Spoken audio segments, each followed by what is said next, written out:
Picture this: a life that is more simple and less complex, a life with more prayer and less worry, a life where gratitude replaces envy, and a life with more generosity and less greed.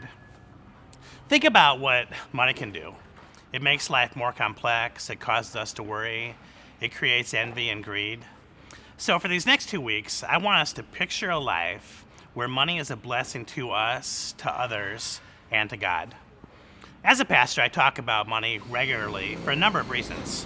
Number one, I talk about money because Jesus talked about money. He talked about money more than he talked about anything else.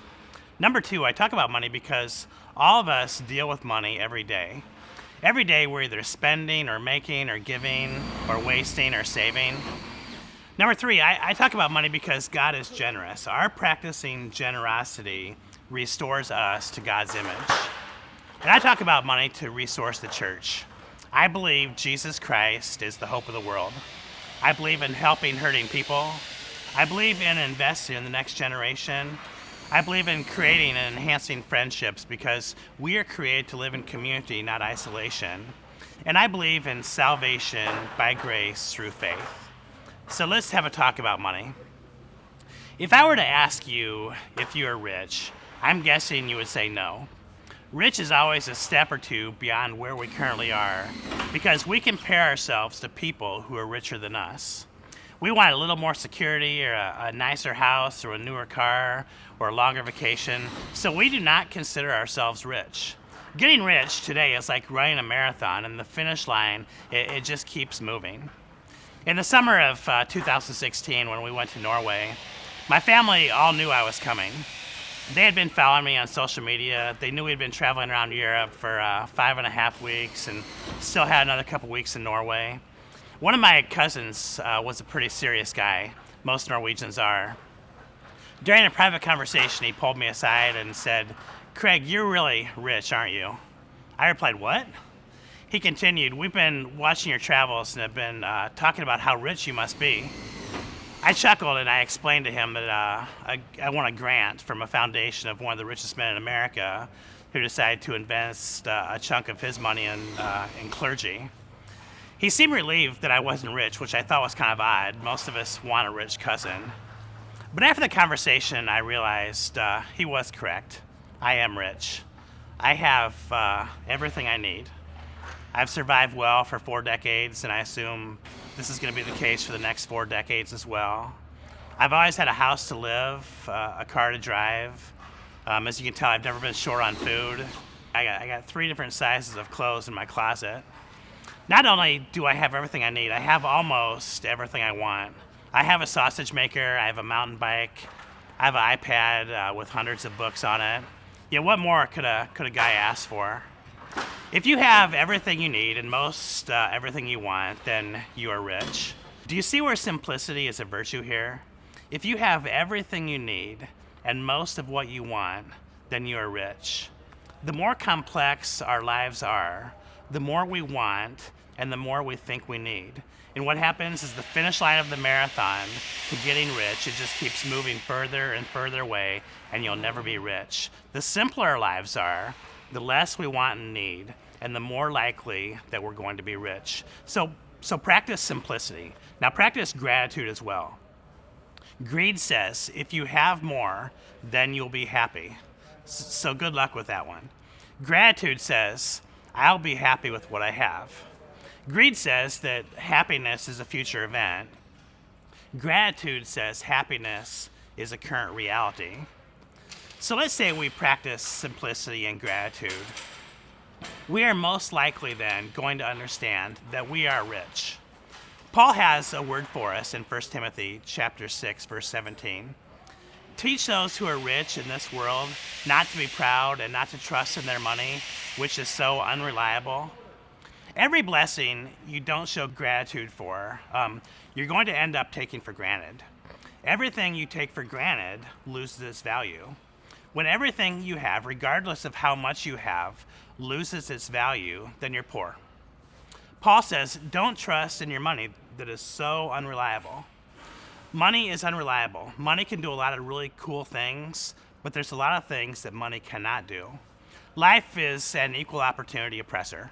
Disease and death and dysfunction will eventually stamp out its authority on the rich and the poor. We don't trust then in the creation. What we do is we trust in the Creator.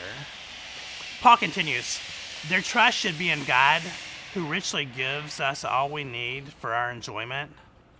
So picture this, a simpler life, a life that is full of gratitude, a life where you trust in God fully, a life where you enjoy what God has blessed you with. This is really cool stuff.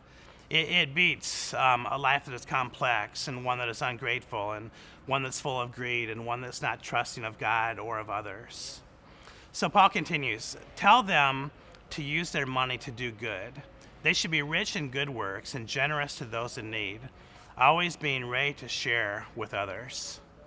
Here Paul is teaching Timothy to help rich people like me and like you to be rich in the most meaningful way. Picture this. You can have an impact and a purpose in your life, not self-serving, but life-giving. This is really cool stuff too. Abraham, he knew about simplicity and gratitude and trusting God. So God made a promise to Abraham. God said to Abraham, I will bless you and I will make you famous and you will be a blessing to others. We are rich so that we can share. We are blessed so that we can be a blessing. Here's the challenge though. Many of us do not believe that we are rich. If we don't think we're rich, then we're going to try to continue to get rich. And then we'll never experience Paul's words to Timothy or God's words to Abraham. We won't be rich in the way that things matter most. You'll never use your blessing to be a blessing. Here's the deal. You are richer than you think you are. I hope after your discussion tonight, you have a better understanding of how rich you actually are and how blessed you really are. You have rich people opportunities. If you have kids, your kids can go to great schools. They can go to the world's best zoo. They can play youth sports. They can do music and dance and have straight teeth. Another rich person opportunity you have is to save time with money. Have you ever noticed how busy car washes are? We spend money to save time. We pay people to paint our toenails. Now, I don't do that, but I've heard that people do. We pay to sit in a stadium to watch 19-year-olds chase each other around. One of my best friends in seminary was from Zimbabwe. The whole concept, the whole idea of a restaurant was absolutely amazing to him. We have enough money to pay for somebody to cook our food, another person to serve us, and another person to clean up after us. When we recognize life and riches are a gift from God and that we are blessed in a very significant way, it changes our heart, our mind, and transforms what we are capable of doing and who we are capable of becoming.